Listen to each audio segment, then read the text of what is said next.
Now hey guys, welcome back to the channel, another Swiss 001 video, and a very special one indeed. Yes, as you can see right now, we are in Microsoft Flight Simulator 2020. We're right now flying through the Alpine region, and right now the AI is flying our plane, and the AI is about to fly our plane into a mountain, but what is actually more interesting is that this flight simulator is running on a MacBook Pro, a Mac machine that doesn't have enough power at all to run a flight simulator like this, and we have definitely now crashed. Yeah, this Mac doesn't even run Windows, or does it? Well, yeah, it really doesn't run Windows. In a way it does, but, you know, this is actually a very interesting thing to explain. Basically, what we are running right now is Shadow. There we go, this is Shadow. Your new PC is in the cloud. Yeah, I'm not particularly good at explaining things like this, but basically, Shadow is a powerful gaming PC in the cloud. Basically, once you subscribe to Shadow, you have a gaming PC that's waiting for you in the Shadow servers, and you can access that gaming PC and stream from that. And then you can stream that powerful gaming PC from your Mac, from your Windows, even iOS and Android is supported as well, and Apple TV, which is pretty ridiculous. So basically we have this Shadow software here. We can start the stream, and I think we're going to return back to Microsoft Flight Simulator. There we go. We are right now connected to a gaming PC that is running Microsoft Flight Simulator 2020, and we can of course click buttons here as well, just as we could if we actually had a gaming PC in front of us. And well, when I say gaming PC, I mean gaming PC. As you can see, we have a full-on Windows computer that we are connected to right now. We can do anything, even actually do productive work, but besides gaming, right? For example, we can use this to edit video on this machine here as well, which is something I would actually do. Now, of course, we can download Steam and all that stuff. We can do anything. We can even watch YouTube, even though that's kind of unnecessary, but we can do anything. This is a full-on Microsoft computer. And I've just, by the way, noticed that this video kind of sounds like an ad. It isn't really an ad. Like, I'm not getting paid to actually make this video, but Shadow was kind enough to provide me with some links for me to put in the video description, and when you access these links and check out Shadow, then I get supported a bit. You know, just for transparency, by the way. Now, another thing to address definitely is the specs of the actual gaming PCs that they have there and that you stream, right? Now, right now, there is only one type of gaming PC that you can subscribe to, and that is Shadow Boost. Right now in this video, we are playing with a GTX 1080, which in my opinion works quite well with flight simulators. Now, while we're actually talking about it, let's also talk pricing. This kind of configuration costs 12 bucks a month, or $11.99 a month, which is good. Yeah, damn. Let's maybe restart this flight here.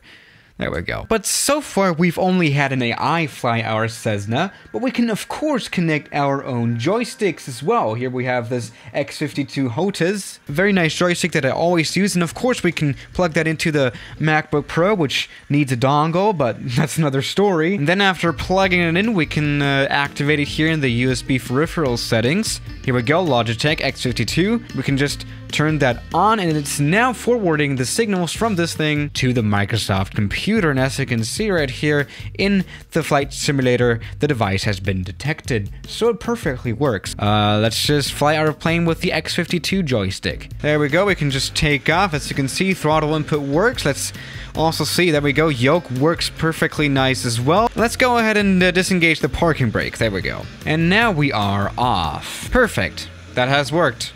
But this is actually my honest opinion. I'm quite a fan of this. I'm genuine. I mean, as you can see, it works. And the Cessna 152 is not particularly happy with that.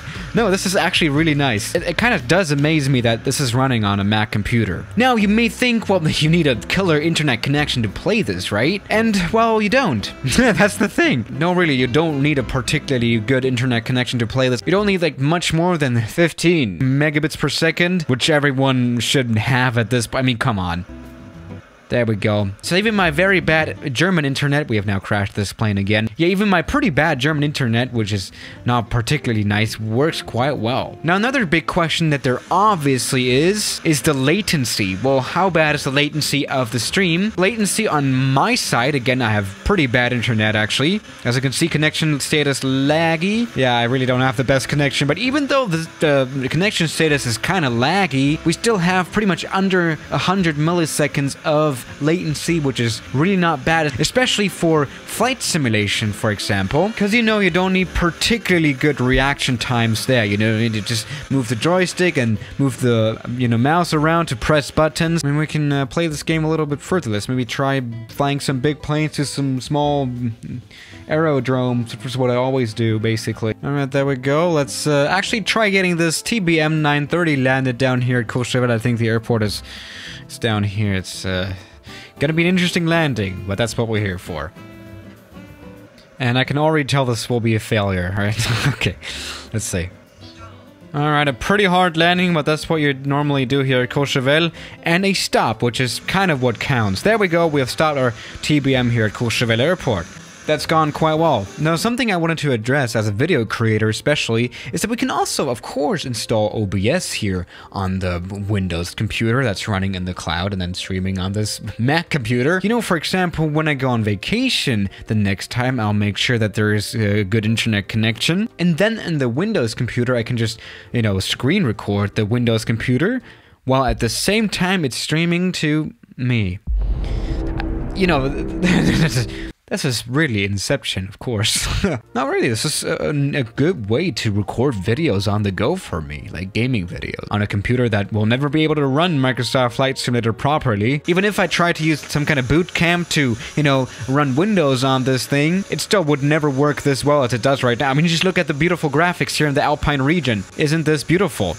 Again, thanks to the 1080 running here on this system. Now, I think I have also installed X-Plane on this computer as well. I mean, again, we can do anything. Let's maybe test that out as well. By the way, something I've not mentioned before is the download speeds, of course, are super fast. Like, downloading Microsoft Flight Simulator took half an hour for 100 gigabytes. Obviously, at their servers, Shadow has a super fast internet connection, which is another good thing. Let's go to Palma de Mallorca. I think I've installed an actual scenery pack for that one. Here we go. Welcome to X-Plane 11. And this absolutely looks beautiful and is very responsive, as you can see here. Again, I've installed an actual scenery pack, and we have excellent FPS. This is right now running at 60 FPS. You cannot actually see it. I think that's 90. That's 90 FPS. You can barely tell it, but that's at the moment 90 FPS. That's just awesome. Again, that's running on a 2017 MacBook.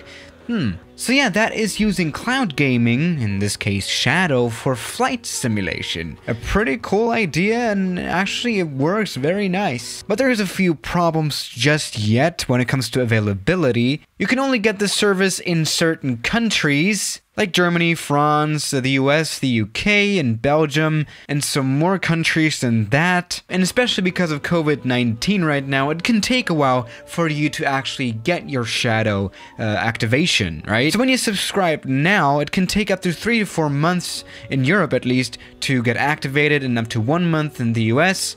So you should better subscribe now so that you have it as soon as possible. I guess that's my motto. So yeah guys, thank you for watching today's video, and I'll see you tomorrow. As always, good night.